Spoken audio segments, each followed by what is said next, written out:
2012 সালে মাকে হারানোর পর গত 12 বছরে এই কথা আমার বহুবার মনে হয়েছে। এই পৃথিবীতে একটা মাত্র আল্লাহ পাকের বিশেষ নিয়ামত আমি পেয়েছিলাম, সেটা হলো মা।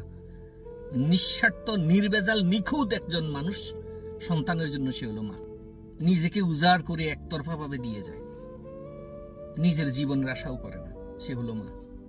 মার দ্বারে কাছেও কেউ আসতে পারে না, আসতে পারবেও না।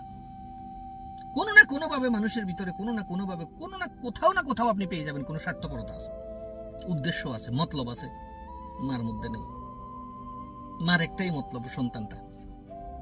মাকে হারানোর পর এখন হারে হারে প্রতি কদমে বুঝি, মানে আপন বলতে যদি পৃথিবীতে কোনো শব্দ থাকে সেটা মা, এর বাইরে কেউ নাই। আর এই মা যাদের হারিয়ে যায় না, শত কিছু আপনি ম্যানেজ করতে পারবেন, কিনে আনতে পারবেন, পেয়ে যাবেন, কিন্তু একজন নিখুঁত নির্ভেজাল মানুষ একতরফা ভাবে নিজেকে উজাড় করে দিয়ে যাওয়া সন্তানের জন্য, সে শুধু মা।